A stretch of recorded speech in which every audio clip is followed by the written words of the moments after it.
Hi everybody, I hope you're doing well. A lot of you have been asking me what I've been up to because I've been offline for a bit.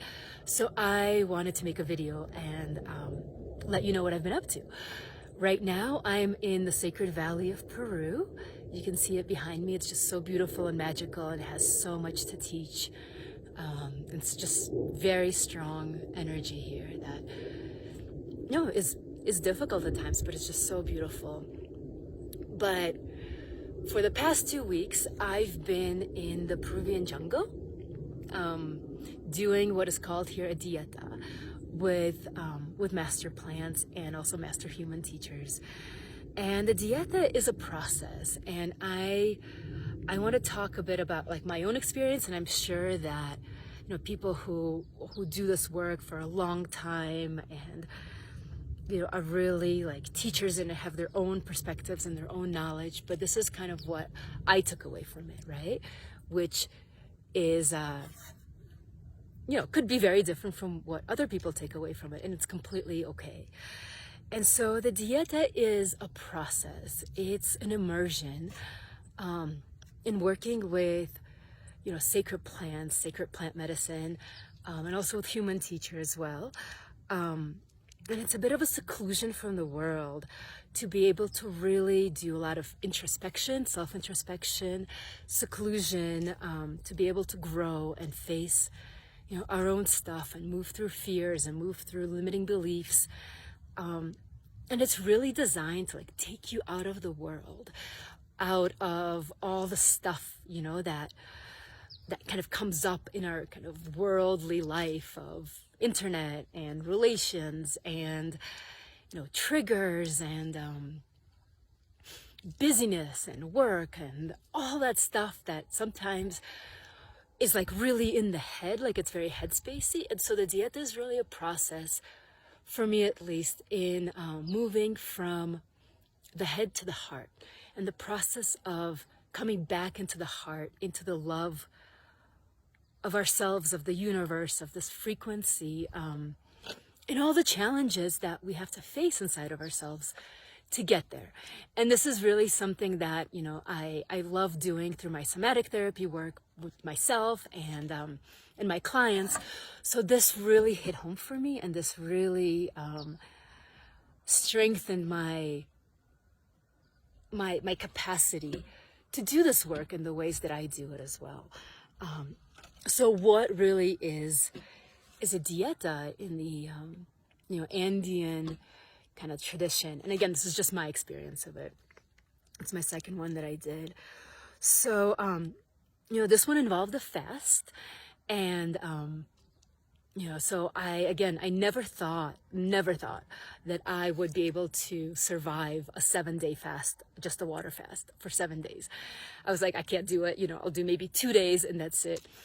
And I did it, and it was really amazing. I broke through really big limiting beliefs about fear of not having enough of that food, and really understanding that, we're so much bigger than we think we are in all the ways, So whenever we feel small, or there's this place of like, I can't, or, I'm not good enough, or I'm not worthy, it just really goes to show how much of a story that is, and how much bigger we are, both in our hearts, in our minds, in our bodies, than the limiting beliefs and stories that we carry about not being able to, and not being enough, and can't feel loved, can't do this thing, can't climb the mountain, can't, whatever. Like, the can't is so much of a story.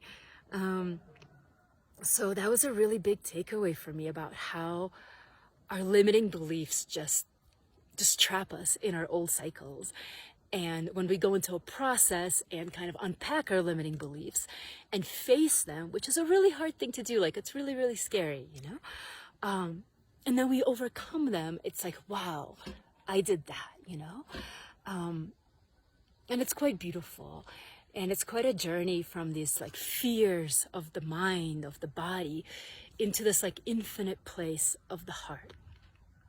And the teacher that I worked with, Alonso Del Rio, who was just such a master teacher, who spent 40 plus years learning and teaching and learning and teaching, and just that insight of the journey from the head to the heart, and what it is like to live from the heart, which is a very hard thing to do, I think, at least for me. But when you can taste it, it's really like, wow, the potential is really remarkable. And so the book that I posted on the Facebook, as well as some other groups, about the 4 altars, that's really a book about living from the heart and the journey of getting there. And it's definitely a journey that I'm on, and it's definitely a journey that, I help people, I support people on in my own containers. And so it's been really beautiful to kind of dive deep in that myself. So apart from the 7-day fast, the other things that I did was work with plant medicine. I worked with a plant called Bobisana, which is a master plant from the jungle, and I drank this plant in the morning and in the evening for 10 days. And different master plants have different properties, different frequencies that help you access those frequencies in yourself too, and help you understand and learn certain things, about our lives. In this plant, it really opened up some of my channels to be able to understand it, and it also, it communicates a lot through dreams. So the dream world, in a lot of the Indian kind of indigenous traditions, the dream world is just as real as kind of the non-dream world. And so to be able to connect with the plant in the dream world has been really special. It's hard at times, but it's really special. Yeah. And then in addition to that, of course, I worked with the ayahuasca medicine, a bunch of times, that really helped me to face my stuff, to face my fears, to face my blocks. We all, or a lot of us at least, myself included, whenever there's, opportunity to work with sacred earth medicine, it's like, oh wow, yeah, I'm going to connect to these higher planes of consciousness and it's going to be amazing. And then, sometimes it is, but a lot of times, at least, a good deal of times, it's so hard, because to get to those higher frequencies, to get to that heart space, we really have to move through all of our stuff. And so it's a lot like life, to be able to get into these open places of love and freedom and spaciousness and empowerment. It's not just about taking a plant, because a plant can't heal you, like a plant can't fix you, a therapist can't fix you, like any external thing can't do it for you. It just puts a mirror to your face and shows you what you have to move through inside of yourself to be able to access those places that we want to access to. And it's really fucking scary sometimes, like it's really hard. So it hasn't been certainly like a fun ride, and hasn't been like some magical kind of like unicorn experience. It's been a really, really deep and intense process of moving through my stuff to get into the heart space of love and freedom and just connection to everything, just that place of feeling connected, And yeah, so that's kind of where I've been doing, what I've been up to. And the teacher that I was working with here, Alonso Del Rio, who's incredible, he said something in Dieta which really landed with me. He said that the biggest, greatest, most profound book that he's ever read has been life. And inside that book, the biggest, most profound chapter that he read was the jungle, and how much the jungle really, really taught him. And so I really listened to that, and I started observing, everything around me, the plants, the animals, the insects, And you know, in the jungle, everything's just so big. Like the leaves are like this big. I mean, everything. The trees are huge. It's just the roots, the branches, the fruit. It's just everything's so big, and everything's just grown up and like competing for the light and just growing towards the light. Even though in the jungle it can be quite dark at times because the canopy is so dense. And so this journey of growing towards the light is something that was really like deep for me. But it's not only about growing towards the light, it's also about being in the darkness, and how the darkness isn't, it's like, it's not bad, it's not wrong, it's part of the journey. You know, the plant, the tree, it has to grow from this place of darkness inside the jungle into those higher states where it can access the light. And as the higher you go, the more light you can get. And so all of us, all the little plants, all of us humans, all of the, you know, life, it's this journey towards the light. And the more we are on this journey, the easiest it is, the easier it is. And the other component of kind of what I got from the jungle was, you know, there's so many butterflies. There's like these beautiful butterflies, these big blue morpho butterflies, and like 10,000 little white butterflies and brown butterflies and yellow, like just everywhere butterflies. And they're just so beautiful, and they just dance on the river, and they just like frolic and spin, and it's just such this beautiful dance of life in this freedom of this butterfly. And you know, we all want to be our butterflies. We all want to fly and feel light and feel magical and feel expansive and free.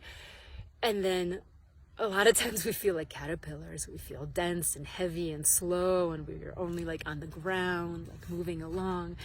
And the space of butterfly seems so unattainable because we're just stuck in our shit. We're just stuck in our stories and our limiting beliefs, in, you know, the limitations that we create in the external world, that present to us in the external world, that a lot of times make the state of butterfly, of what we want out of life, seem unreachable. But if we really look at how a butterfly becomes a butterfly, it's like, it's not that, you know, the caterpillar just like goes and like poof, it becomes a butterfly without even knowing it, and it's just kind of like this, I don't know, unconscious thing that just magically happens, and like, congratulations, you're now a butterfly. It's like, no, the caterpillar actually has to go inside a process, you know, of its cocoon and completely dismember itself. I mean, the caterpillar is like, it goes through a lot of shit. It goes into the cocoon and it dissolves everything that it thought it was, you know. It's, you know, for me to kind of like tap into that, it's a really scary process because you have to let go of everything. Like, it lets go of its container, of its body, of its structure, of its organs, of its limbs, of its, the way it eats, you know. And it has no idea what it's gonna come. Like, it has no idea what it's gonna be. But it just trusts the process, a process that is probably very difficult and, you know, I would assume a very painful one. And at some point, it just has to trust and surrender and die, you know, in a way that it was before, to become this butterfly through this process. And so the journey of the caterpillar really, really, really touched me deep about the importance of process in our lives, the importance of going into a container and trusting that the intention that we go in is going to come out on the other end, you know? And it's scary because it's an investment, you know, it's an investment of ourselves, of our trust. It's a lot of fear comes up, and there's a certain degree of surrender that has to happen in the process, you know. And the Dieta is not just like one process, you know. I've been trying to go for many, many years now, every year, to a Vipassana process, you know, where for 10 days you go into seclusion and you're in process.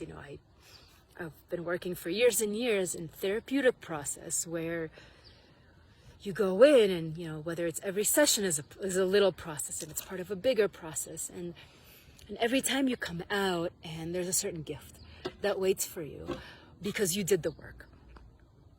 So no one is going to do the work for us, no plant, no teacher, no course, because we ultimately have to put ourselves into the process of personal growth. And it's really, I think, important to be able to give yourself that, to gift yourself that. It's one of the most, if not the most important things you can do for yourself in life, in whichever way you want to step into process. But doing that for yourself is such a deep, service to yourself. It's such a deep service to the world. I think it's the only way we can really, truly benefit the world, to go into process, work through our shit, and then engage with the rest of the world when we come out of process in a new way, in a way that is of more benefit to ourselves and to everybody else. So that's kind of where I am right now. I'm in the Sacred Valley. I'm doing a lot of integration and self-reflection, and also some more medicine work, but really kind of doing more of like a feminine energy of nurturing and integration, whether the process, the Dieta, was much more of like a masculine energy of intensity and like pushing myself and breaking through things, and kind of this like direct thing, whether now I'm just more kind of, shanti. So that's where I am. Ask me questions. I would love to connect with you and to let you know more, to hear more about your processes. Yeah, if you have certain processes that have really worked for you, let me know and put it in the comments. All right, all my love. Bye.